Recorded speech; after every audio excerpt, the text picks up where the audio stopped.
Whoa. Guy looks pretty good compared to the bearded guy, the billy goat guy, right? It's weird. I'm Sean, this is Legacy Retics.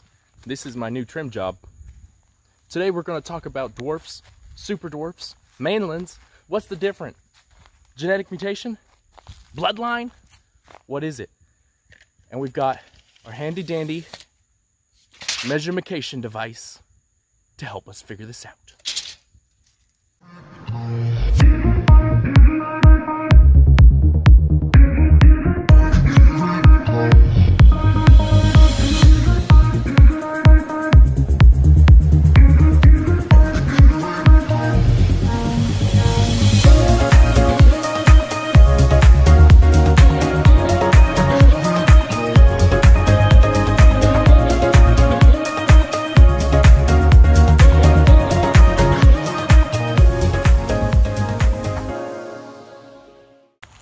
Mainlands are huge.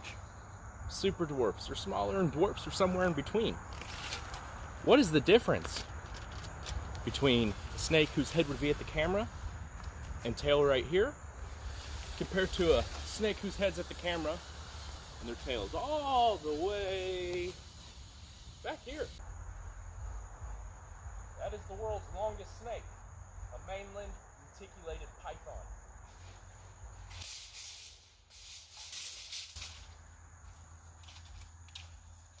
How can something that size go to something this size? Genetically speaking, nothing. Nothing's different. They're the same species. But what is different is where they come from. And because of where they come from, they've adapted. And that adaptation has made them this small. Dwarves and super dwarfs are just marketing terms. There's no dwarvism going on within these species. There's no genetic mutation going on within these species. What is happening is the mainlands were used to eating prey items that were way bigger to something this size on the islands. Now, how do you go from something this big to something this small and not have a caloric deficit? You can't. You can't. I don't care what this small item is, it's never going to be the same caloric value as something this big. And because of this, those mainlands probably didn't do too well, mind you, on those islands. In all honesty, a lot of them probably perished. Now, maybe some of the younger ones were able to take that stunt in growth from the small amount of food that they could have and survive. And their offspring, from the beginning of hatching out of that clutch, they dealt with small prey items and they adapted.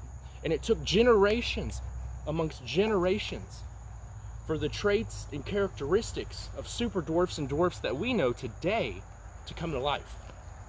It wasn't overnight. You can take a mainland and breed it to a super dwarf and not know how big that animal is going to get, because it doesn't happen in one generation.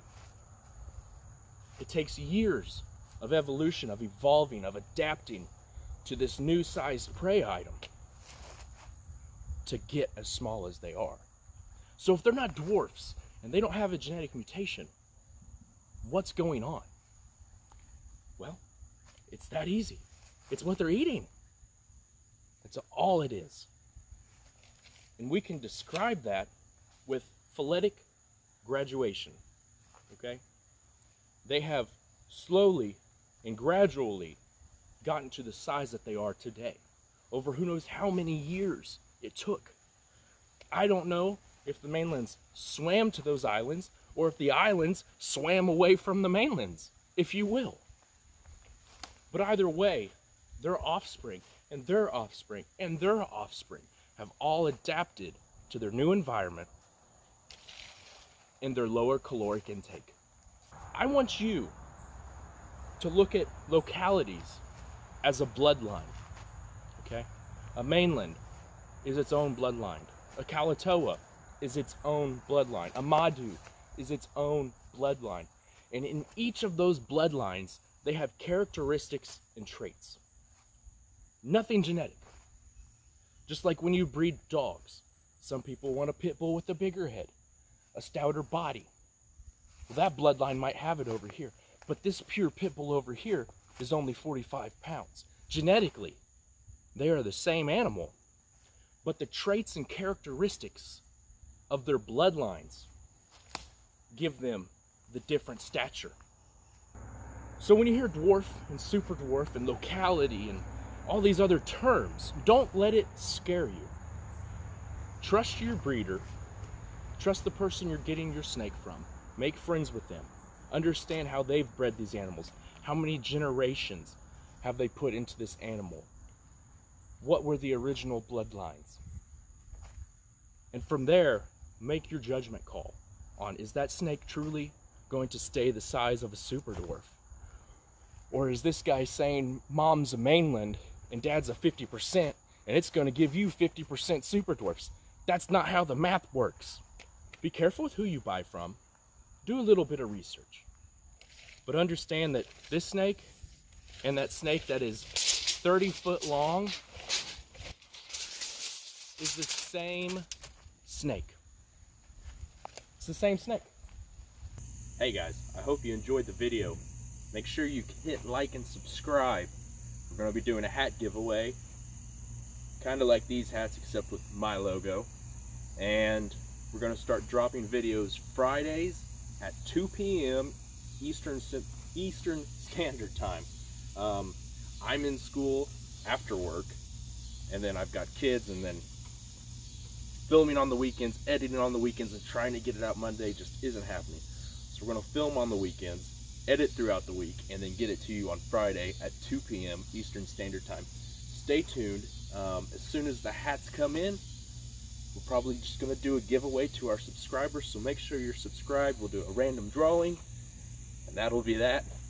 We'll post a picture somewhere in here of the hat to give you an idea of how cool it's going to look.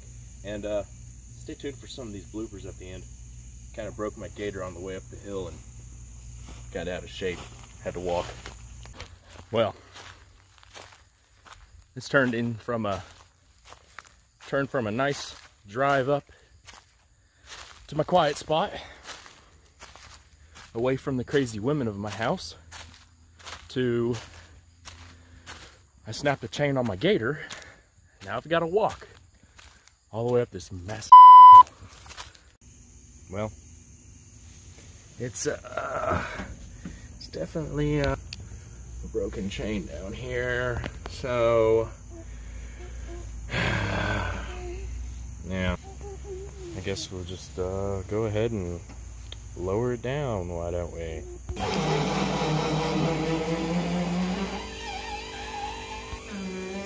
Thank God for hydraulics. Fun.